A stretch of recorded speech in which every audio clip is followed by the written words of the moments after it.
সবাইকে good morning. Good morning ঠিক বলা যায় না, কথাই বলতে পারছি না। Good afternoon actually. এখন প্রায় 1:45 বাজে।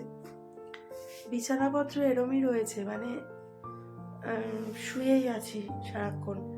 রান্না বান্না কিছু করিনি, দিদিভাই করে দিয়ে গেল, ওটাই খাবো। আমাকেও দিয়েছে, ছেলেকে, অভিকে, সবার রান্না করে দিয়ে গেছে।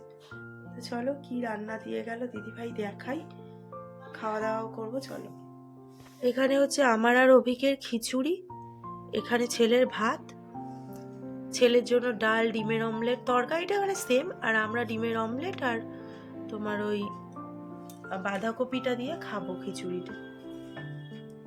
তো চলো খাওয়া দাওয়া করে নিই।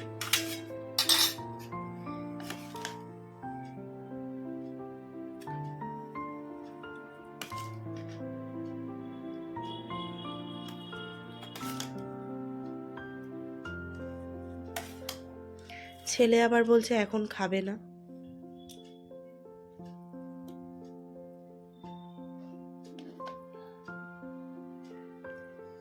আমার এখানে শ্বশুরবাড়ির এলাকাতে আপন বলতে এই দিদিভাইরা কিন্তু আমাদের সঙ্গে কোনো রক্তের সম্পর্ক নেই, কিন্তু তার থেকেও বেশি যেন সত্যি কথাই সমস্ত বিপদে আপদে মানুষ বলে তো, বিপদে মানুষ চেনা যায়। তো দিদিভাইরাই সব কিছু আমাদের, মানে আমাদের এই 3 জনের জন্য। একদম গরম গরম সর্দির মুখে গরম গরম খিচুড়ি কেমন লাগে দেখি, চলো।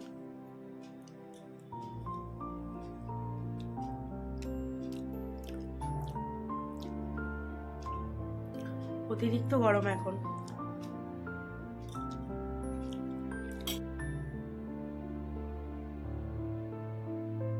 দেখো আমাকে কেমন লাগছে। দুপুরবেলা খেয়ে দিয়ে ঘুমিয়ে পড়ার পর এখন অভিক বাড়ি এসেছে, 5টা বাজে। ও এসে আর খাবে না খিচুড়ি ভাত কিছু, তাই জন্য এখন এটা খাচ্ছি, আর সঙ্গে খাবো চা। আর ঠান্ডা লেগেছে যেহেতু, মানে সর্দির মুখ, তাই জন্য ভালোও লাগছে এটা খেতে। ওর নাকি বাড়িতে বসে বসে ভীষণ বোর লাগছে। প্রথমে বলেছিল 7-এর বই আমি নেব না, রেজাল্ট বেরোবে তারপর। আর তারপর নিজে নিজেই বই জোগাড় করে এনেছে আজকে এক বন্ধুর থেকে, মানে বন্ধুর মায়ের থেকে বইগুলো নিয়ে এসেছে, পড়বে।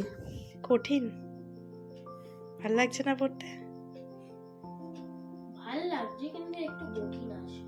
মানে সেটা আমার ক্লাস 6-এও যখন সত্যিকার থেকে বই নিয়েছিলাম তখনও যেরকম কঠিন লাগছিল, তারপরে সহজ হয়ে গেছিল। 7-এ ওরকম কঠিন লাগছে, তারপরে আবার ক্লাস শুরু হলে সহজ হয়ে যাবে। পায়ের ওপর বই রেখে কে পড়ে?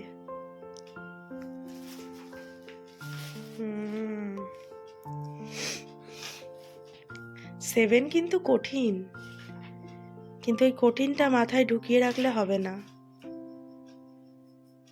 একটা চ্যাপ্টার ইতিহাসের মুখস্থ হয়ে গেছে। ওমা, এর মধ্যে মুখস্থ হয়ে গেল? ইতিহাসের আর আমি তো শুয়ে শুয়ে পাগল, আবার শুয়ে পড়েছিলাম। রাতে রুটি ফুটি কিছু বানাবো না, যা হোক কিছু খেয়ে নেবো। ছেলেকে একটুখানি ম্যাগি বানিয়ে দেবো ডিম দিয়ে, ওটাই খেয়ে নেবে। আর জামা কাপড়গুলো আর তোলা হয়নি, এইভাবেই পড়ে রয়েছে সব। মানে এগুলো আমি কবে যে আবার আগের মতো হব সেই আশায় বসে আছি। মানে শরীরটা একটু চাঙ্গা হবে আর কি, কিভাবে সেটাই ভাবছি। বারবার আদা চা বানিয়ে বানিয়ে খাওয়া হচ্ছে এখানে। অভিকার আমি আবার একটু চা খেয়ে নিচ্ছি, এরপরে যাব একটু ম্যাগি বানাবো। নিজে আবার আলাদা করে কি খাবো? ছাতুর শরবতটা দিদিভাই খেতে বারণ করলো, বললো ছাতুর শরবত কিন্তু ঠান্ডা, ওটা খেও না। তাই জন্য এই এখানে 2 প্যাকেট ম্যাগি রান্না করলাম, আমি একটু খেলাম, ছেলে একটু খেলো। ভাবলাম আর অন্য কিছুর ঝামেলায় যাব না, একেবারেই করে নিই। আর দেখো সবজি দিয়ে ম্যাগিটা আমার একটু ভালো লাগে, আসলে চাউমিনের মতো করেই ম্যাগি, পাস্তা, চাউ এগুলো একটু ভালো লাগে। কিন্তু বিশ্বাস করবে না, বসে যে একটু আলু, পেঁয়াজ, গাজর এগুলো কাটবো, আমার সেই শক্তিটুকুও নেই। মানে একদম ভালো লাগছে না, কিচ্ছু করতে ইচ্ছে করছে না। আর ওই বাড়িতে আজকে মায়ের অপারেশন হওয়ার কথা ছিল। আজকে বুধবার, গত বুধবার তো আমি গেছিলাম, এই বুধবার শরীর খারাপের জন্য আর যেতে পারিনি। আর বাবা বারণও করেছিল, বলছিল তোর মায়ের তো ঠিক নেই, অপারেশন হবে কি না, বারবার অত দূর থেকে ছুটে ছুটে আসতে হবে না, অপারেশন হলে তবে আসিস। আর ঠিক যেমন মানে ভাবা তেমন কাজ। মাকে অপারেশন টেবিলে শোয়ানোর পরে মাকে বলল আপনি বাড়ি চলে যান, মানে হবে না, চোখের প্রেশার এখনও কমেনি। এরকমভাবে চলতে থাকলে মা সত্যি অন্ধ হয়ে যাবে, এটা ভীষণ চিন্তার একটা বিষয়। তো ম্যাগিটা তোমাদের সঙ্গে কথা বলতে বলতে হয়েই গেল, এখন বাজে রাত 9টা। দুজনে গরম গরম খেয়ে ফেলবো, অভিককে ওদিকে খেতে দিয়ে দিয়েছি অলরেডি। তো আজকের মতো এখানেই টাটা, ভালো থেকো সবাই।